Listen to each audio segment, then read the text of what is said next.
Le moment où j'ai signé avec le partenaire et le moment où j'ai récupéré le bateau, il s'est passé 2 jours, donc c'est pas très long, ça va être vite fait.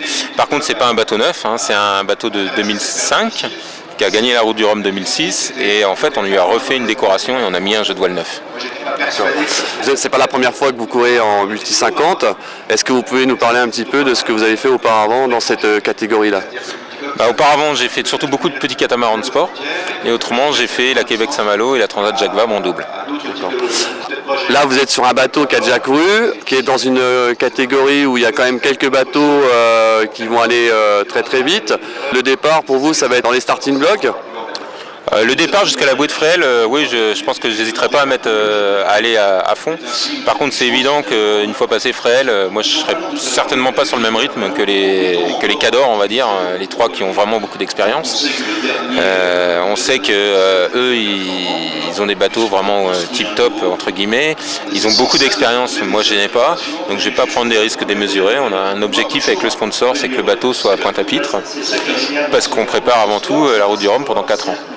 Donc là, on veut vraiment emmagasiner un maximum d'expérience et monter en puissance l'un comme l'autre, puisqu'ils découvrent, la société Maître Jacques découvre la voile, le sponsoring voile.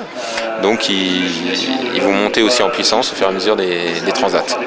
On voit bien que la classe 50, c'est vraiment une classe qui est en train de monter, de nouveaux concurrents, de futurs peut-être bateaux qui vont arriver sur la classe. Apparemment, c'est une classe qui plaît bien. Oui, on espère qu'il va y avoir d'autres bateaux, puisque maintenant le seul bateau qui était disponible d'occasion est vendu, puisque c'était l'ancien Crêpoiou, aujourd'hui le Maître Jacques. On espère qu'il va y avoir des constructions, parce que ça fait déjà 4 bateaux très compétitifs. Il ne faut pas oublier les anciens bateaux qui, à mon avis, amènent beaucoup à la classe. Il y a des bateaux qui restent compétitifs suivant les conditions de vent. Le bateau de la Loue notamment quand il y a vraiment un vent très fort. Le bateau de Philippe Laperche qui reste compétitif dans le petit temps. Un bateau comme celui d'Erwan peut être aussi compétitif. Il ne faut pas se résumer aux seuls 3 bateaux neufs ou aux 4 bateaux modernes entre guillemets. Il faut penser à toute la flotte. Alors là vous êtes dans les derniers préparatifs, presque prêts ou il y a encore beaucoup de choses à régler au niveau du bateau ? Non, je pense qu'on pourrait partir comme ça. Maintenant on veut toujours optimiser au maximum. Là, on est en train de changer des écoutes et différents petits lashings.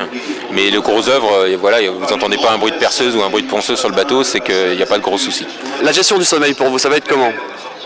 Ça va être très rigoureux parce que moi j'ai pas beaucoup d'expérience justement du solitaire, donc je vais faire comme pour la qualif. En qualif j'ai fait 30 minutes maximum de sommeil et je ferai pareil, c'est-à-dire que je vais essayer d'être très rigoureux là-dessus. On verra après, une fois qu'on sera loin des côtes, peut-être que je pourrai dormir un peu plus longtemps, mais je veux vraiment pas prendre de risques à ce niveau-là.